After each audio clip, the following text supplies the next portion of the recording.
Michel Coineau, bonsoir. Bonsoir. La Croix-Rouge de la Flèche donc met en place un service téléphonique, une permanence pour salariés stressés ou au bord de l'épuisement professionnel. Oui. Comment ça va fonctionner concrètement? C'est à partir du 22 décembre. Alors c'est à partir du 22 décembre, donc on va pouvoir appeler un numéro qui est le 06 33 25 68 30. Et à ce numéro, c'est moi qui répondrai et qui donnerai à la fois une écoute, à la fois des informations sur ce qu'est l'épuisement professionnel, et puis peut-être des renseignements ou des orientations auprès de personnes qui travaillent sur ce sujet-là. Qui peut vous appeler ? Alors tous les salariés, tous les salariés et tous les travailleurs indépendants, bien sûr. Évidemment, il n'y a pas de limite à l'appel en termes de catégorie sociale. Alors, ça peut être pour prendre de l'info, ça peut être pour se renseigner sur peut-être des symptômes que ressentent ces salariés. Alors, quels peuvent être ces symptômes quand on est pas loin de l'épuisement professionnel, du burn-out, comme on dit. Voilà, exactement, ça c'est très important. Comment se caractérise en fait l'épuisement professionnel ou ce qu'on appelle le burn-out ? Il y a trois grandes familles de symptômes. Une première famille qui concerne l'épuisement émotionnel, c'est-à-dire les cris, les larmes, les colères, enfin une humeur vraiment instable et qui quelle que soit la situation et même quel que soit le repos, continue d'être instable. Ensuite, il y a ce qu'on appelle la déshumanisation, c'est-à-dire qu'on ne réagit plus à certains stimuli auxquels on réagissait avant. On est froid par rapport à des situations et on est un petit peu non concerné par les situations professionnelles, et de façon chronique, bien sûr. Professionnel uniquement ou ça peut être familial? Ça peut aussi avoir des conséquences? Alors là, on parle du stress professionnel, mais également des conséquences familiales, évidemment, les conséquences sont sur la vie personnelle. Et puis la troisième famille de symptômes caractéristiques, c'est la perte du sentiment d'accomplissement de soi au travail. C'est-à-dire que le travail n'a plus de sens. On est présent, mais on n'est plus que présent. Et on ne se réalise pas, on est démotivé, on est même un peu culpabilisé de ça. Et c'est des situations, des symptômes qui se retrouvent de plus en plus chez les salariés? Alors actuellement, on considère qu'en France, il y a 3 millions de personnes qui sont concernées, soit 13% de la population active.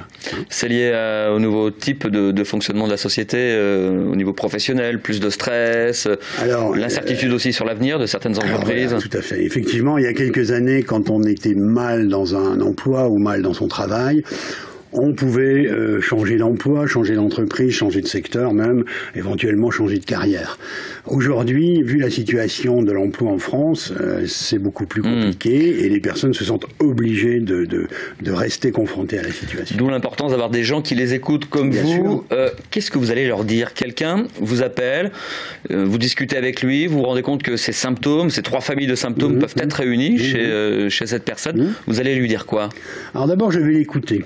Je vais l'écouter et lui-même va essayer un petit peu de faire un travail de réflexion sur ce qu'il vit et sur ce qu'il ressent. Également. C'est pas tellement ces caractéristiques de vie professionnelle qui m'intéressent, plutôt que ce qu'il ressent lui-même, au niveau du corps, au niveau du mental et au niveau des émotions. Ça, c'est très important. Donc la parole de la personne. Voilà, la parole et son ressenti, et son vécu. Et derrière, est-ce que vous proposez des solutions? Est-ce qu'il y en a? Alors derrière, très simplement, on va lui expliquer ce qu'est le burn-out, comment il se caractérise, quelles sont les solutions possibles. Parce que des solutions, il en existe, fort heureusement. Un exemple le travail sur soi, par exemple, prendre soin de soi, se donner du temps, prendre soin de son corps, de son alimentation, ne pas boire excessivement, ne pas fumer excessivement, et vraiment se donner du temps et prendre soin de soi. Ça, c'est une première chose. Deuxième chose possible également, prendre soin de ses contacts, c'est-à-dire des contacts qu'on a avec ses collègues ou avec ses supérieurs hiérarchiques ou les personnes qui sont les subordonnés. Bref, prendre soin de ses contacts dans le travail et ne pas trop s'isoler le moins possible. Et puis si on est isolé, parler à sa famille, parler à ses enfants, parler. Vous orientez peut-être vers des médecins spécialisés aussi du travail ou... En première ligne, on pense aux médecins du travail, qui sont les premiers concernés par la question, mais vous savez que la visite du travail, c'est une fois par an, et d'une année à l'autre, il peut se passer beaucoup de choses. Donc le médecin du travail est là, dans les entreprises, le CHSCT peut avoir un rôle. Alors également les médecins, les médecins généralistes, les psychiatres et parfois les psychologues également. Et est-ce qu'un salarié qui sent ces symptômes peut en parler à sa hiérarchie? Est-ce qu'il peut dire « je me sens mal dans mon travail, physiquement, moralement, ça ne va pas ».